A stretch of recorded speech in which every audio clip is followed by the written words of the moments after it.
સિંગવડ તાલુકાના કરમાંદી ગામના 502 જેટલા લાભાર્થીઓ આંગણવાડીના લાભથી વંચિત।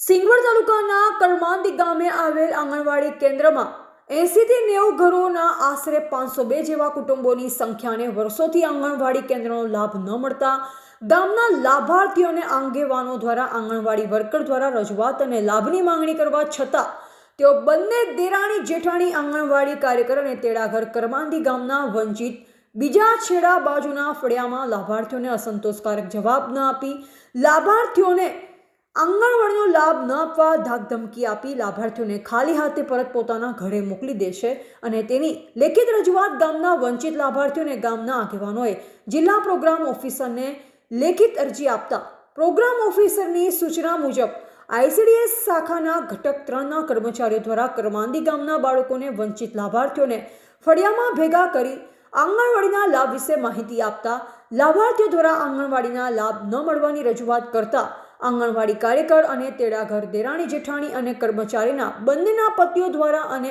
અન્ય લોકો ભેગા મળી લાભાર્થીઓને ધાકધમકી આપી છે તેમ ગામના જાગૃત યુવાન દ્વારા બાઇટમાં જણાવવામાં આવ્યું હતું। ઘટક 3ના સુપરવાઇઝરની નજર સમક્ષ આવા હલ્લાબોલ કરવામાં આવતું હોય તો દાહોદ જિલ્લા પ્રોગ્રામ ઓફિસર દ્વારા આની તટસ્થ તપાસ કરવી જોઈએ તેમ જણાઈ રહ્યું છે। ICDS શાખાના કર્મચારીઓ આ મુદ્દા વિશે ધ્યાન લેશે કે નહીં તે તો હવે આવનારો સમય બતાવશે। કેવું છે મારે કે તમે જિલ્લામાં અરજી કરી છે, તમે તાલુકા લેવલ કોઈ અરજી કરી છે?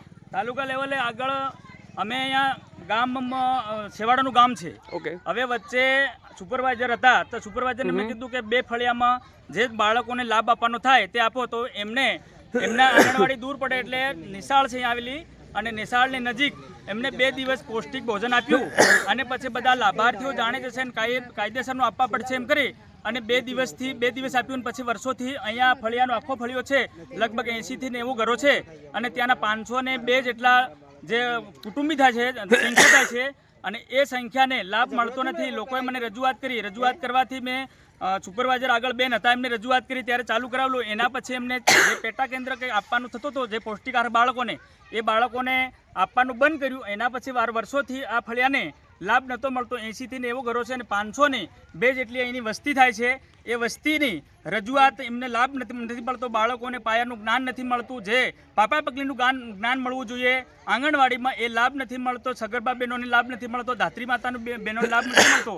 અને જ્યારે આંગણવાડી વર્કરના બેનને એ લોકો લાભ માટે કહેવા માટે જાય ત્યારે એમના ઘેરવાળા એના ઘેરના દિયર છે, જેઠ છે વગેરે બધા આવી અને એમના પર હુમલો કરે છે, દબાણ કરે છે, ધાક ધમકી આપે છે। નહીં આપીએ તમે શું કરે, મારી સામે સરપંચ કે ગમે તે આવશે તો હું કરું એ ચાલશે એવું આંગણવાડી વર્કર બેન કહે છે અને તે આંગણવાડી બેન ધાક ધમકી આપી અને ગામના લાભાર્થીઓને ધાક ધમકી આપીને તેમના ઘેરથી બગાડી કાઢે છે અને જે કહેવામાં આવે છે સાચું છે। અને ગામના લાભાર્થી અત્યારે અરજીના અનુસંધાને ભેગા થયા ત્યારે એ લોકો ઉશ્કેરાઈ જઈ અને ગામના લોકોને સાથે અરજદારને વગેરે સુપરવાઇઝર બેનના હાજરીમાં એમને મારવાની કોશિશ કરી, એમને લાડ ઝાપટો સાથે ખેંચાખેંચ કરી અને જે લાભાર્થી ભેગા થયેલા તે એમને વેર વિખેર કરી અને મા સમાનની ખોટી બીભત્સ ગાળો બોલી અને તમામ જે ભેળા થયેલા છે લાભાર્થી છે તો એમને વેર વિખેર કરી નાખ્યા છે। ચોક્કસ તમે તમારો આક્ષેપ એવો છે કે લાભાર્થીનો લાભ નથી મળતા,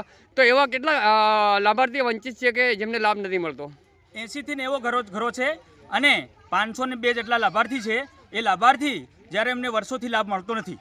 ઓકે, તો આપનું નામ? મારું નામ છે અટીલા મહેન્દ્રભાઈ નારસિંહભાઈ, હું ગામનો જાગૃત નાગરિક છું, માજી સરપંચ પણ છું। Okay, thank you. આવ્યા છો તમે સુપરવાઇઝર છો, તમે શું કહેશો આ વિશે? હવે હું સુપરવાઇઝર તરીકે આવી છું પણ હવે હું તો એક બાજુ આક્ષેપ એવો છે લાભાર્થીનો કે લાભાર્થીનો લાભ નથી મળતો, એક બાજુ એવો આક્ષેપ છે કે કાર્યકર બેનનો કે હું લાભાર્થીને લાભ આપું છું, તમારું શું કહેવું છે?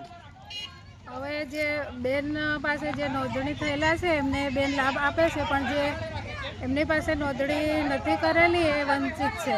જે એમની જોડે નોંધણી કરાવીશું અને લાભ અપાવીશું। ઠીક છે, તમે ચકાસણી કરી છે બેન આ કેન્દ્રમાં? ચકાસણી તો એમના પોષણ ટ્રેકરમાં જે નોંધેલા છે જોયા છે, હવે બાકી છે, હવે આ લોકોને પૂછીએ તો ખબર પડે। મહેન્દ્રભાઈ આક્ષેપ કર્યો છે, અરજી કરી છે, તો તમારા સુધી અરજી પહોંચી છે કે આ ડાયરેક્ટ દાહોદ કરી છે? જિલ્લામાંથી છે। તાલુકામાં કરી છે અરજી? તાલુકામાં તમને તાલુકામાંથી કોઈ માહિતી મળી છે કે અરજી આવી છે એવું? જિલ્લામાંથી મળી છે. ઓકે. રિપોર્ટર નરેશ ડી વ્યાસ, તંત્રી બનાસી પુકાર, બનાસકાંઠા.